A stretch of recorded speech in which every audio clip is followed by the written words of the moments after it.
The age-old question, which is better, the Kraton 8s or the Outcast 8s? This question goes back to the time of the Great Pyramids, and we're still wondering who built those. I don't know, but I can tell you which one of these to get, or if you have one, maybe you should get the other. I've done all the hard work. I've played with both of them. I've driven them in sand, snow, mud, grass, on the road, and I can tell you what sets these two apart despite having so many similarities. Let's talk about it.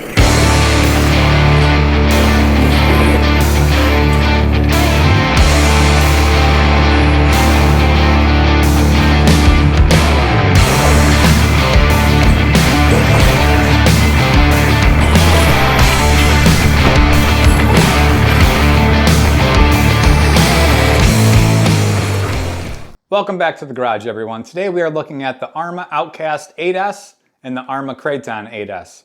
I still don't know if it said Kraton or Kraton, so you're gonna have to bear with me. We're gonna mix it up a little bit. So these are both 5th scale monster truck truggies from Arrma. The two of the largest ones they have.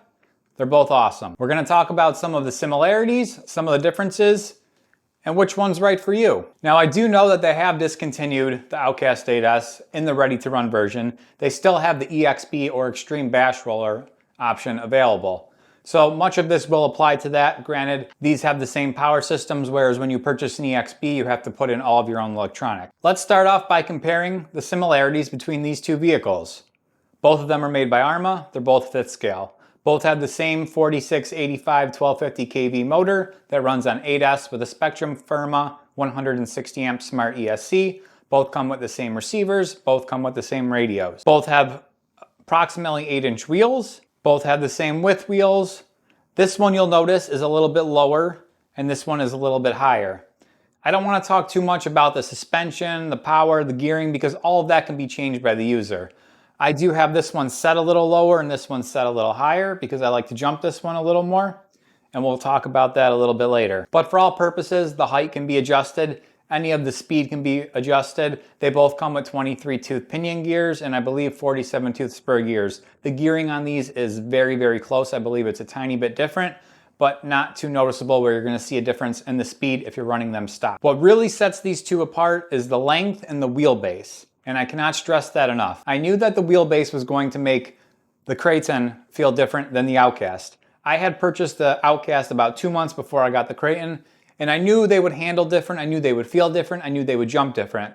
But I was shocked at how much of a difference they were handling on the ground and in the air. Now the Kraton 8s has a wheelbase of 19.33 inches, and the Outcast has a wheelbase of 16.92 inches.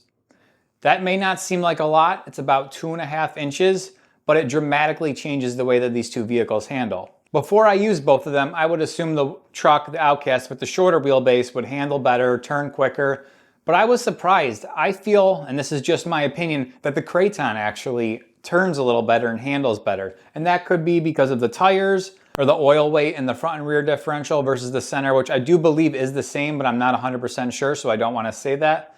Perhaps the tires grab better. They use the same steering servos, but for some reason, this one seems to handle better on the ground. Maybe it's because it's a little lower. Second thing, as far as handling on the ground, is in the stock configurations with the stock power setups, this thing wants to wheelie. All day long, you give it throttle, it's gonna pop up like nothing. Whereas this takes a little bit more effort to get the front wheels up. If you do upgrade the power systems in either of these, they're gonna be doing backflips on the ground. You can see many videos of that on YouTube. This one does take a lot more power to get up on 2 wheels, and this one does not take as much power to get up on 2 wheels. So those are the things that set it apart to me when using them on flat ground, grass, snow, mud, rocks. Both of these can run across water. I've done that plenty of times. Now, what really sets these apart is their ability to jump. Obviously, they're both monster truck truggies. They do a tremendous job at jumping. The Kraton, from my opinion, is way more stable in the air, and I think this goes back to the longer wheelbase. I've actually never been able to backflip this, whereas with the Outcast, I do backflips, front flips like nothing. I've been able to do backflips off my roof, backflips off jumps, off ledges. The 2.5 inches that separates the Kraton and the Outcast makes it perform completely different in the air. You can easily backflip this. I've gone off the same jumps with both of them, and I just cannot get this to flip. Part of that is the surfaces of the jumps that I was on was soft dirt, snow, more of like a sandy dirt. So the rear wheels could not get good grip, and I do believe that that did have something to do with it. So when you're given that final kick to get off in the air, the wheels are already spinning, they're not gripping to give it that kick to lift the front up, and you're gonna lose that rotational momentum to further complete the flip. So which one is right for you? I think that depends on the kind of driving you like to do. If you like to go just strictly do jumps and flips, I would definitely go with the Outcast. If you like doing more of some maybe tracks, smoother jumps, longer jumps, all over different types of surfaces, maybe some BMX tracks or something like that, I would say the Kraton is going to be a little more stable in the air, and it's going to go over those hills and jumps a little bit better. The real answer is you got to get both. Despite these being very similar, many of the parts are interchangeable. You can tune them differently to how you want, but these really are two very different vehicles despite being almost identical. If we talk about the price, they both retailed for $969.99. Many times you can find them going on sale.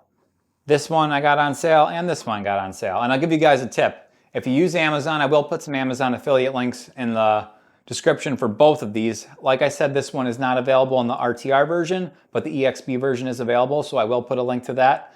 I use the extension for a browser called Honey, and I also use Amazon shopping cart, and I save the items for later. When I do that, I get email notifications when the prices drop.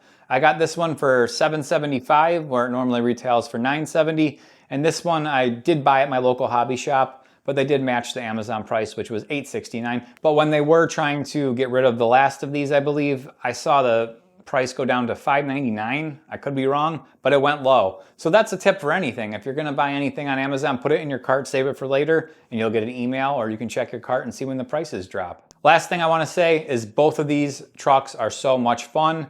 As far as durability, I've broken a couple things on both of them. I've replaced a couple things on both of them. I do a lot more jumps with the Outcast just because I like how it performs in the air. It's easier to flip. You can do cooler things with it, in my opinion, off the jumps I'm jumping off of. So I have broken more things on this. However, I've crashed both of these pretty good, and it amazes me every time I crash how well these things hold up. But what I really want to know is what you guys think about both these vehicles. Do you have one? Do you have the other? Do you have both? What's your opinion? Which one do you like better? Which one do you like to jump better? Which one do you like to race better? Which one do you like to use in snow, dirt, mud, grass? Tell me your experience. Do you agree with me? I think they're both incredible vehicles, so much fun, but at the same time, very, very different. I never would have realized how different they were until I got the chance to drive both of them. Thanks for watching. If you have any questions, leave them in the comments, and I will see you in the next one. Arrma tough.